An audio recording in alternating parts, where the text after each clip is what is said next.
नमस्कार, Krishna college of law में आपका स्वागत है। हमारा जो लेक्चर ये जो चल रहे हैं ये भारत के संविधान के बारे में और LLB 1002 जो पेपर कोड है उसके बारे में हम बात कर रहे हैं। और भारत के जो संविधान है, भारत के संविधान में जो हमारे बहुत ही इम्पोर्टेंट जो चैप्टर है हमारा मूल अधिकार, उसके बारे में हम आपसे डिस्कस कर रहे हैं। मेरी पहली जो वीडियो है उसमें मैंने आप लोगों को अनुच्छेद 12 से 18 और 19 मैंने कंप्लीट कर दिया है। आज जो हम लेंगे वो जो आर्टिकल है, जो अनुच्छेद लेंगे हम, वो अनुच्छेद है 20 अनुच्छेद जो है ये किस तरीके का वो देता है। हम आज उसके बारे में किस तरीके की हमें फैसिलिटी देता है, किस तरीके का हमें अधिकार देता है, उसके बारे में मैं आपको बताऊंगी। सबसे पहले यह है कि ये जो आर्टिकल है, ये आर्टिकल हमने लिया कहाँ से है। आप सभी को हम सबको मालूम है कि ये जो हमने आर्टिकल लिए हैं या हमारा जो संविधान बना है, ये सब संविधान जहाँ से हमें जो चीज़ें अच्छी लगी जिस देश की, वहाँ से हमने वो चीज़ें ले ली हैं। वो हमने अब अपने आर्टिकल में, अपने उसमें संविधान में लिखते चले गए हैं। ये जो आर्टिकल हमने लिया है, ये लिया है ब्रिटेन से। ये ब्रिटेन में ये सब फैसिलिटी दी जाती थी और ये फैसिलिटी भी नागरिकों को उपलब्ध है, नागरिकों को और विदेशियों को, ये दोनों को उपलब्ध है। ये बताती है हमें कि हमारी जो संविधान है, हमारे संविधान में जो हमारी अधिनियम बने हुए हैं, जिस अधिनियम के आधार पर हमें पनिशमेंट मिलती है, उसमें हमें क्या क्या फैसिलिटीज़ दी गई है। किसी व्यक्ति को अगर जो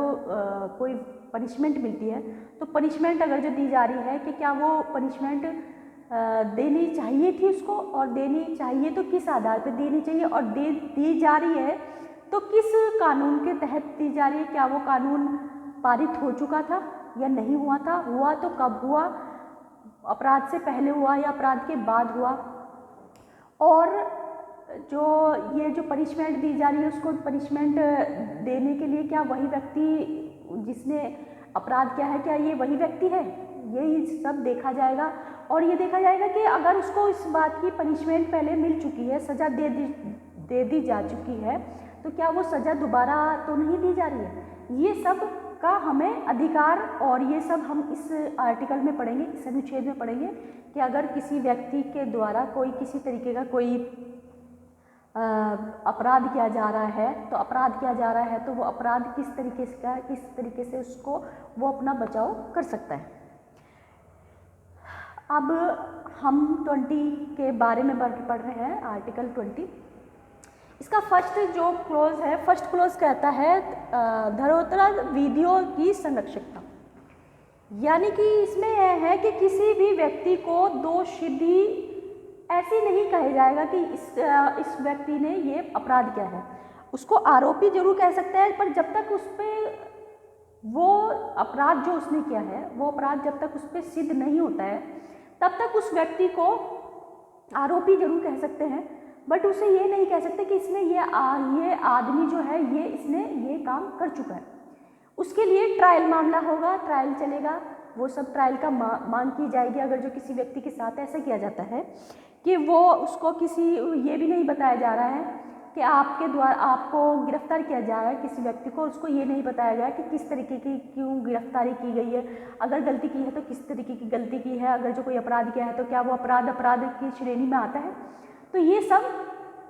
उस व्यक्ति को बताने की जिम्मेदारी होती है हमारे जो पुलिस कर्मी होती है, जो हमारे राज्य सरकार होती है। ये सब हमारी राज्य सरकार उन लोगों को निर्देश देती है कि वो सब हमें ये बताएं। अगर किसी व्यक्ति को गिरफ्तार किया जा रहा है तो उससे बताया जाता है कि आपको गिरफ्तार क्यों किया जा रहा है,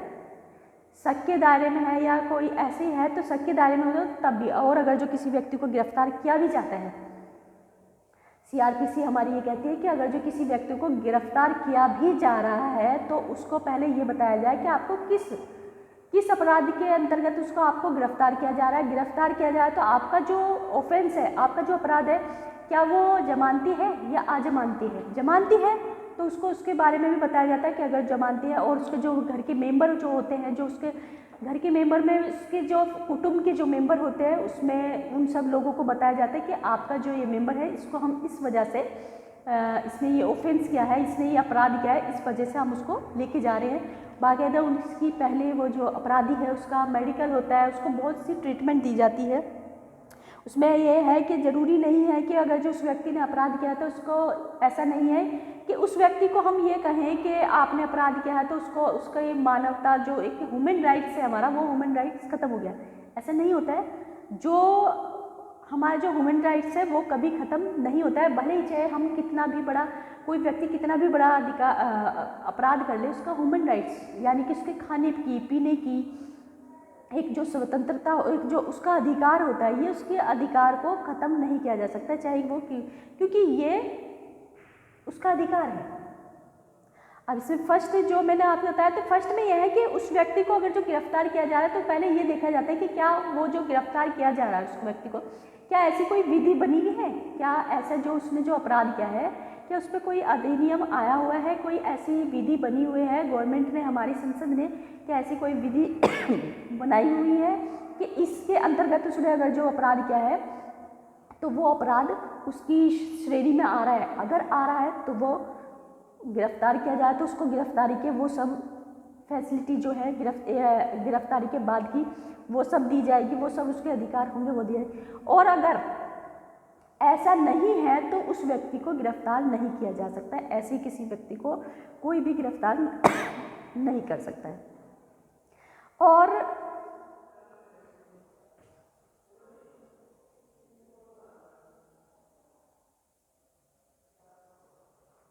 ये भी देखा जाएगा कि वो जो अपराध जो उसने किया है, क्या वो जो विधि जो है वो विधि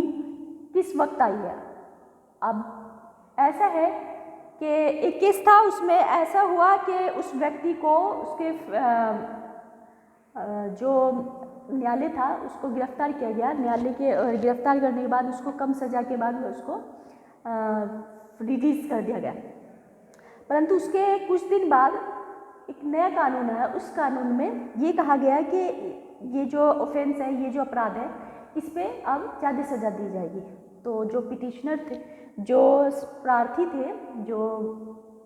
अभ्यर्थी थी, जो लोग पीड़ित थे, उन लोगों ने इस बात के लिए केस कर दिया और कहा कि अब इसको उसका हमें इसका लाभ दिया जाए। पर ऐसा नहीं है, क्योंकि ऑफेंस, अपराध जो हुआ था, अपराध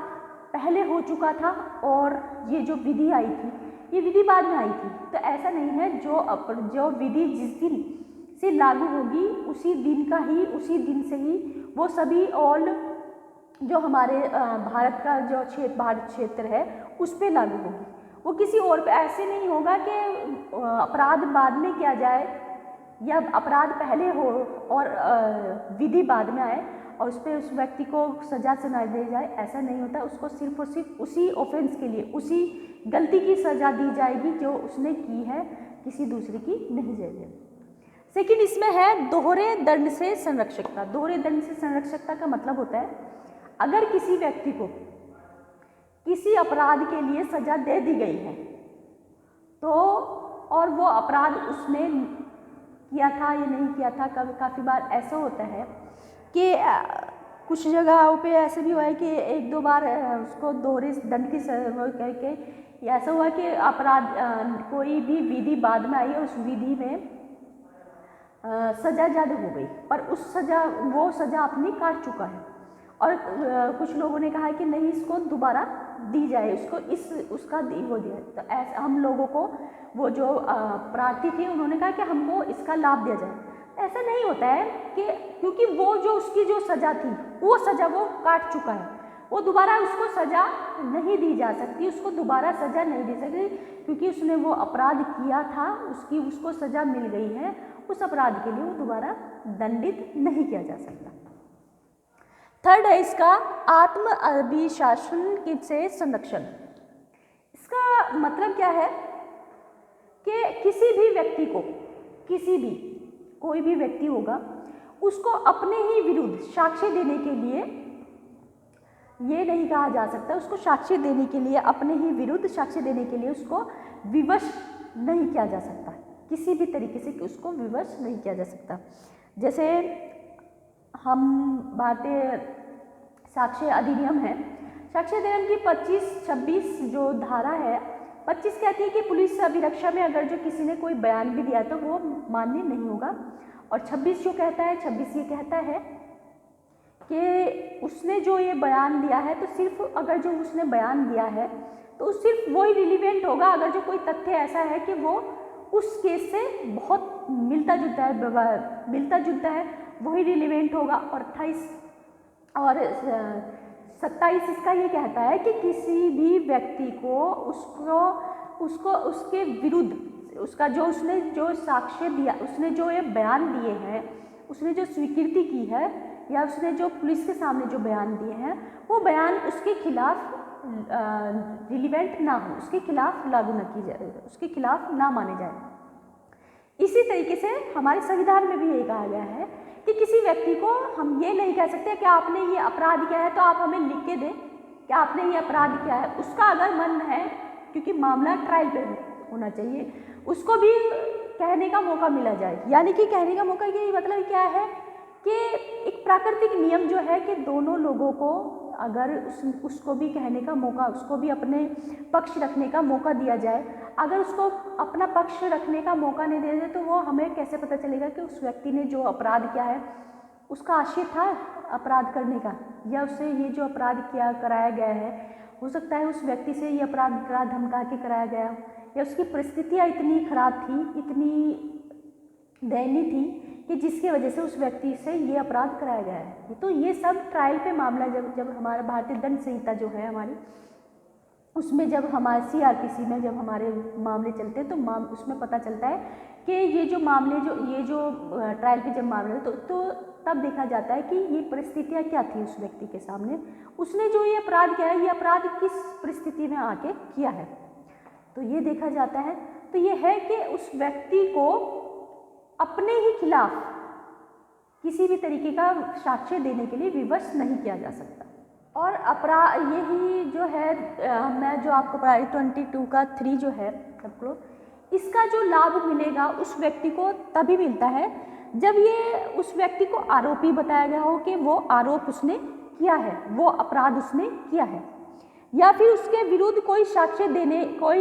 उसे अपने विरुद्ध साक्ष्य देने के लिए कहा गया हो और उसको उस साक्ष्य देने के लिए बाध्य किया गया हो, तो ये उसका लाभ तभी उठा सकता है, अदरवाइज उसका लाभ नहीं उठाया जा सकता। अनुच्छेद 20 के ही 3 के उसमें ही जब काफ़ी केस आए हमारे गवर्नमेंट के सामने, हमारे न्यायालय के सामने, तो हमारे न्यायालय ने कुछ ऐसे वो निकाले हैं जो उपलब्ध किए हैं, कुछ उन लोगों के लिए काफ़ी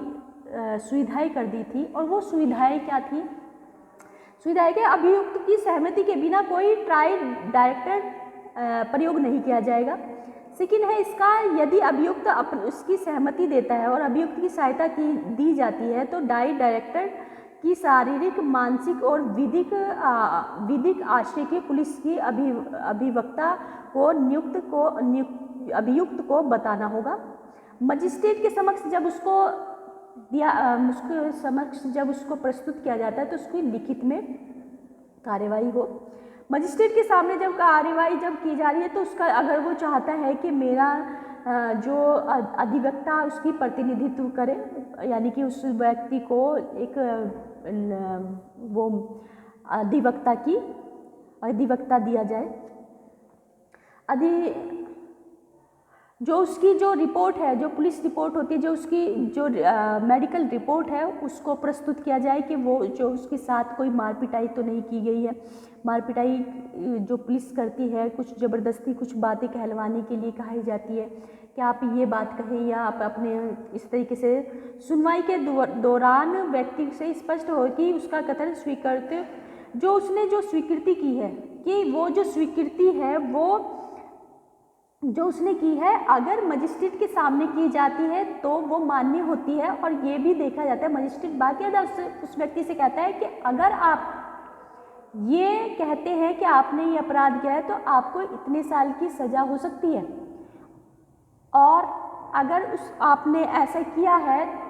तो इस संविधान के इस अधिनियम के अंतर्गत, इस धारा के अंतर्गत आपको इतनी पनिशमेंट मिल सकती है। ये सब बताया जाता है। और अगर वो व्यक्ति बिल्कुल होशो हवास में किसी तरीके की कोई बाध्यता ना होने के कारण कहता है कि हाँ, और तब भी जो मजिस्ट्रेट होता है वो फिर भी अपने विवेक के अनुसार उस व्यक्ति को चाहे तो उस वक्त पनिशमेंट उसी समय सुना सकता है, और अगर नहीं चाहता है तो वो तब भी मामला ट्रायल पे लेगा, यानी कि विचारण करेगा। पहले में वो कहता है कि पहले में देखा जाएगा कि परिस्थितियाँ क्या थी जो आपने ये ऐसा अपराध किया है। तो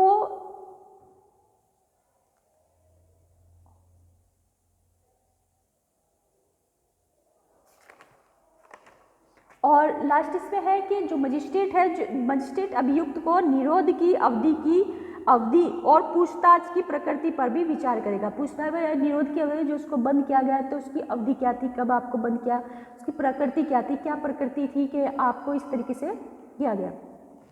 ये जो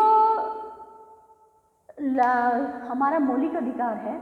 ये उन लोगों, ये ध्यान रखिएगा, ये उन लोगों के लिए है अगर किसी व्यक्ति को कोई गिरफ्तारी की होती है, अगर जो गिरफ्तार किया दिया जाता है तो ये देखा जाता है कि वाकई ही जो उसको गिरफ्तार किया है क्या ये वही व्यक्ति है, ये नहीं है, अगर जो उसमें कोई दूसरा व्यक्ति है, तो ये सब के लिए उन लोगों को उपलब्ध है। और ये ध्यान रखिएगा, ये नागरिकों को, हमारे देश के जो नागरिक और जो विदेशी हैं उनको भी उपलब्ध है। अब कुछ मामले ऐसे हैं, कुछ जो ऑफेंस ऐसे हैं कि वो मेरे देश में उसको अपराध की श्रेणी में आते हैं, दूसरे देश में वो अपराध की श्रेणी में नहीं आते हैं। अगर कोई विदेशी मेरे देश में आया हुआ है और मेरे देश में आके उसने अपराध कर दिया गया तो उसको यहाँ पनिशमेंट मिलेगी। बट अगर मेरा देश का कोई व्यक्ति किसी दूसरे देश में जाता है और कोई वो किसी तरीके का कोई ऑफेंस कर देता है, कोई अपराध करता है, उसको हो सकता है कि उस देश में ये जो अपराध किया जा रहा है उसका कोई कानून ना हो, उस पर कोई पनिशमेंट ना हो, पर वो व्यक्ति जब मेरे देश में आएगा, हमारे देश में आएगा, तब उस व्यक्ति को यहाँ पर पनिशमेंट दी जाएगी। और पनिशमेंट जो दी जाएगी तो उसके जो अधिकार होंगे, ऐसा नहीं है अगर जो पनिशमेंट दिया जाए तो उसके अधिकार से जो होंगे, उसके अधिकारों से उसे वंचित कर दिया जाएगा, उसको उसके अधिकारों से वंचित नहीं किया जाएगा। ये जो क्वेश्चन है, ये जो 20 है, ये पूछा जाता है, क्वेश्चन में बहुत बार आता है और पूछा भी जाता है इसके बारे में, तो आप लोग इसको अच्छे से तैयारी कीजिएगा। आज की मेरी वीडियो आपको कैसी लगी, अगर आप मुझे कमेंट्स बॉक्स में बताइएगा। अगर आपको हमसे किसी भी तरीके की कोई भी क्वेश्चन है तो आप कमेंट्स बॉक्स में मुझे मैसेज कर सकते हैं, और किसी भी तरीके की कोई समस्या है लीगल तो आप तब भी मुझे कमेंट्स बॉक्स में बताइएगा। आप हमारे चैनल को लाइक कीजिए, सब्सक्राइब कीजिए और हमारी वीडियो को शेयर कीजिए। धन्यवाद।